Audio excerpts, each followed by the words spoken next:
changer de comportement. Dans le moyen long terme, ce que nous désirons pour notre quartier, pour même toute la Tunisie, c'est que les gens aient plus de conscience civique et qu'ils ne jettent pas les déchets plastiques et aluminium n'importe où comme on le voit aujourd'hui. C'est vraiment un grand problème de pollution de tout type. Pollution parce que ce n'est pas dégradable, pollution visuelle.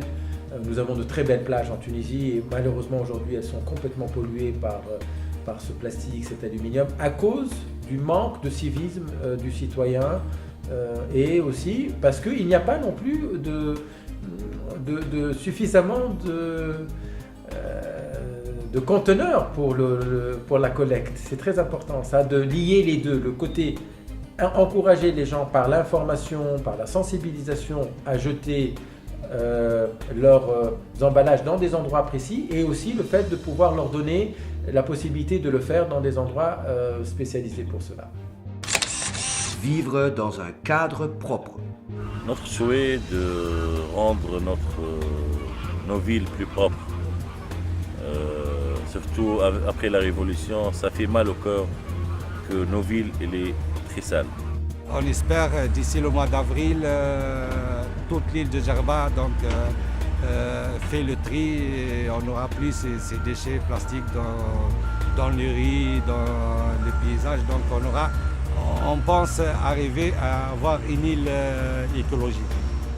Donc Djerba, je pense, en tant que première destination touristique. Et en plus, l'île de Djerba, c'est une île vraiment très belle, très originale. Donc il faut que l'autorité tunisienne fasse plus d'efforts pour améliorer l'environnement, que l'île soit plus propre. Donc les hôteliers doivent aussi faire plus d'efforts, investir encore, sensibiliser les employés, les habitants. Donc il faut vraiment faire des efforts rapides aussi, je trouve, parce que l'état il est presque critique à l'île de Djerba. Donc voilà, c'est mon souhait personnel et c'est le souhait, je pense, de tous les habitants de l'île. Non, bon, j'aime bien voir la Tunisie mieux que ça, et même très mieux que ça, parce que ça a changé après la Révolution, un peu, bon. Et aussi voir notre intercommunalité réussir pour avoir de services et donner de mieux de services aux citoyens et engager même les citoyens pour avoir une belle Tunisie. Impliquer tous les acteurs. On aime bien que, comme nous on a participé, on a fait cette action, on aime bien impliquer tous les hôtels de l'île à travers l'FTH, à travers les hôteliers, les impliquer dans la gestion de l'environnement et dans le collecte. Prendre soin de nos ouvriers. Nos souhaits aussi d'être l'état social de nos ouvriers, quel être s'améliore. Parce que nos ouvriers, ils plaignent beaucoup, ils souffrent beaucoup de travail qui est un travail très difficile.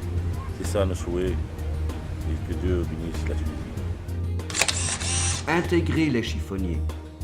Il faut aider le secteur informel. Ce sont des gens qui sont pauvres, qui ont besoin d'être aidés, appartenant à des classes défavorisées. Nous sommes au contraire pour une démarche de collaboration avec le secteur informel. Valoriser nos déchets. Notre souhait aussi de faire valoriser nos déchets, d'être un ressource d'argent, parce que nos déchets, ça vaut l'argent. Là, je profite de l'occasion pour demander à ce que il faut créer une filière, la filière de collecte de déchets verts.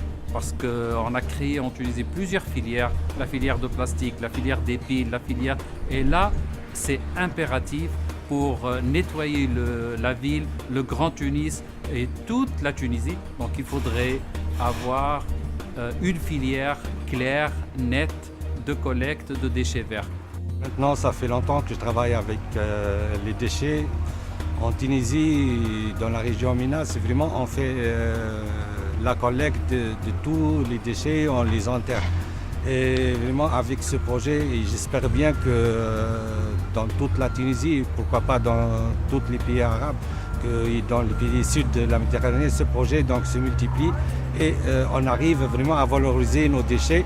Et on doit penser que les déchets ce sont un produit, donc c'est valorisable. Et donc sinon on risque d'avoir des problèmes, surtout pour nos populations, pour nos enfants, surtout avec l'enfouissement et tout ça. Avec ces projets, donc, on arrive à gérer nos déchets, à minimiser au maximum donc, les déchets et pourquoi pas arriver à zéro déchet donc, à mettre dans les décharges.